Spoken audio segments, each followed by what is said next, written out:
Today we are learning about equivalent fractions. We are also going to be simplifying those fractions. When we simplify fractions, we make them smaller. We start off larger or bigger, and then we take them down to its simplest form. So here I have several fractions already written out. As you can see, they are larger than 1/2 and 2/3 and 3/4. Those fractions are already reduced. And now we're going to take these fractions here, the larger ones, and make them smaller. So the strategy that I have already shown students is to put a V on the top and then an upside down V on the bottom. This is where students need to know their multiplication facts. We cannot get around not learning multiplication facts because we have to recall them as we use fractions, long division, area model, geometry. We use multiplication facts for everything that we do in math from 4th grade on. So here we have 9/12 or 9/12. My factors for 9/12, when I ask students what are factors, factors are two numbers multiplied together that will give us this 9.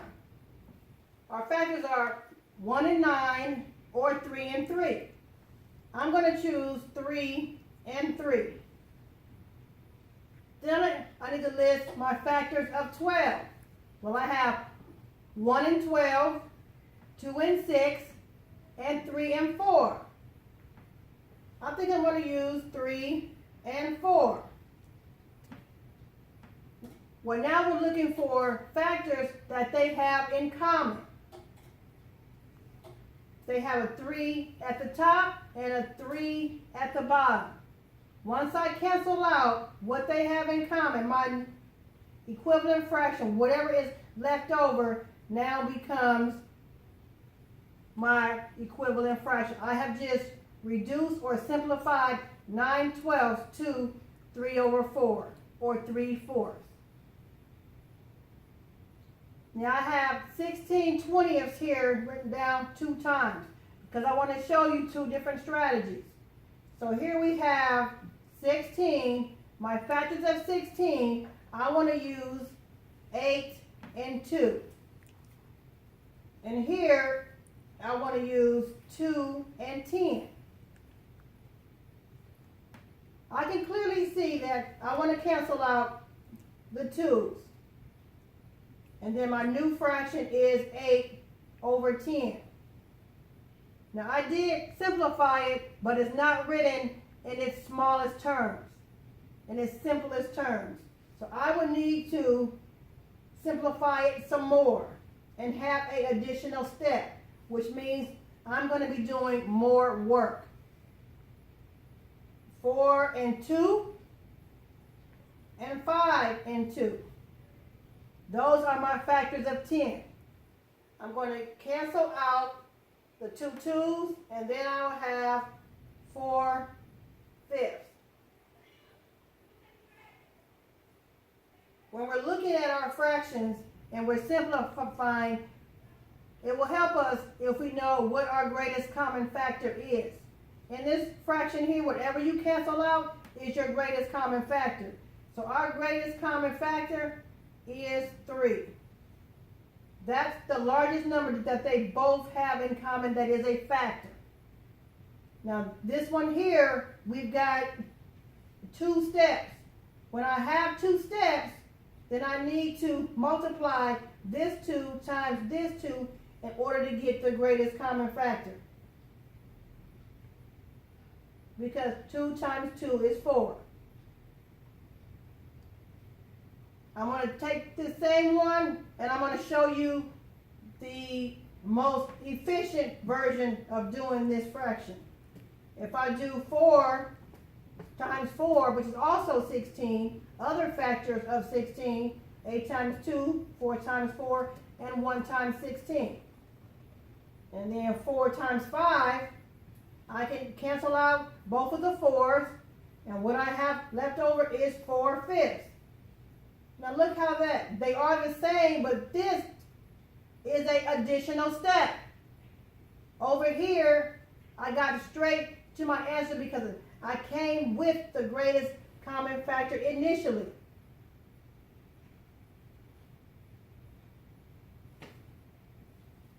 You will still get the right answer, but it will take you more work. You will have an additional step. It still works if you need to break your numbers down. All even fractions, even on the numerator, even in your denominator, will all be divisible by 2. That will work, but you will have an additional step. And you need to multiply these two here together in order to get the greatest common factor. Here we have 6 over 10, 6/10. I've got a 2 and a 3, and a 5 and a 2. Those are my factors of 10 and 6. I can cancel out my 2's, and what I have left over is 3 over 5, 3/5. If you know your facts, as your numbers get larger, then you'll be able to know what you need. Here we've got 5 and 3, factors of 15, and 5 and 5, factors of 25. Cancel out both 5's. What I have left over is 3/5. In the previous strategy, when we were creating fractions, we used multiplication to create and make them larger. In this strategy, we're using division, and we're simplifying and making it smaller. Our greatest common factor is 5. Here we've got 21, so that's 7 and 3, and 7 and 4. I can cancel out both 7's, and my new fraction is 3/4, the simplified version, as small as it can go. So here we've got 16. We use 16 up here. What if I go with 4 and 4? And 6 and 4. If I cancel out the 4's, I've got 4/6 left. But both of these numbers are even. I can make them smaller. I need to simplify it more, so I'm doing an additional step. This is more work. 2 over 2 and 3 over 2. Cancel this out, and I've got 2/3.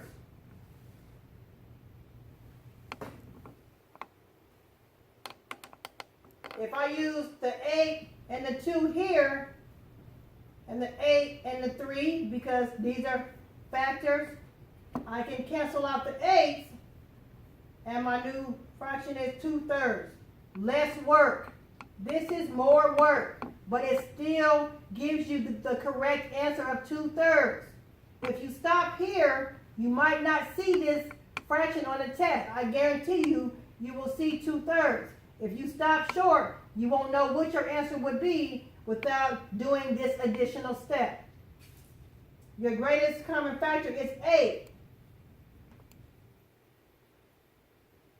4 times 2 is 8. That's what I crossed out, a 4 and a 2. So it's also 8. Our numbers are getting really big down here. So we have several options for 24 and 36. They have a lot of factors in common.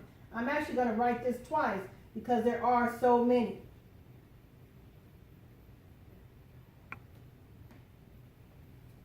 What if I use 6 and 6 and 6 and 4? They both work. I'm going to cancel them out. What do I have? 4, 6. Well, 4, 6 is the same over here. So I still need to do it more. 2 and 2 and 3 and 2. 2/3. But if I had got right to it, because I know my facts, I know that 12 times 3 is 36, and 12 times 2 is 24. I'm going to cancel out the 12s, And my answer is 2/3. They're the same, but this takes me less time.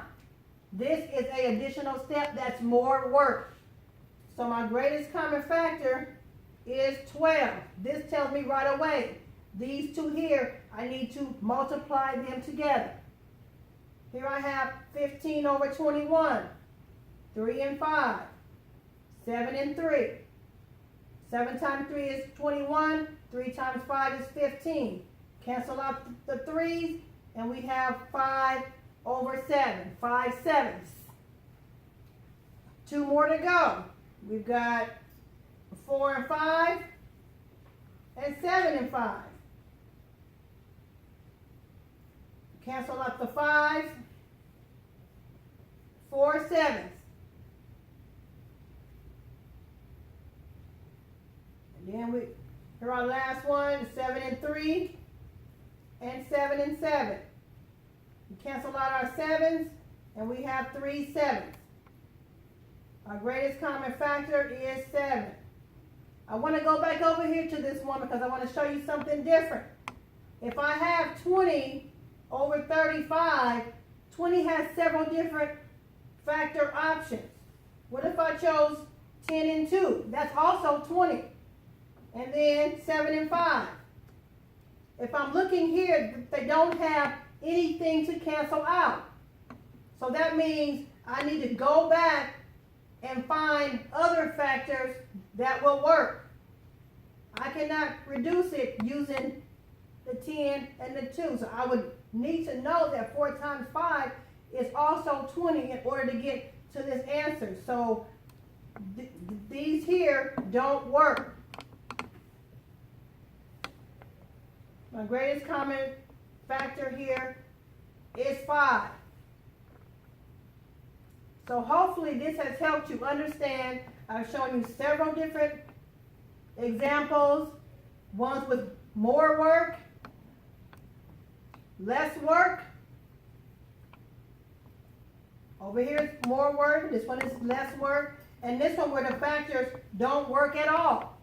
And I need to know to switch them. You should get some practice over the weekend and try to get better, because we're going to next week start on comparing fractions and decomposing fractions within the next 2 weeks before the break. So let's make sure that we are on task, practicing, so that we come to class ready. I hope you liked this video and subscribe. We'll see you next week in our next video. Thanks, Math Wizards.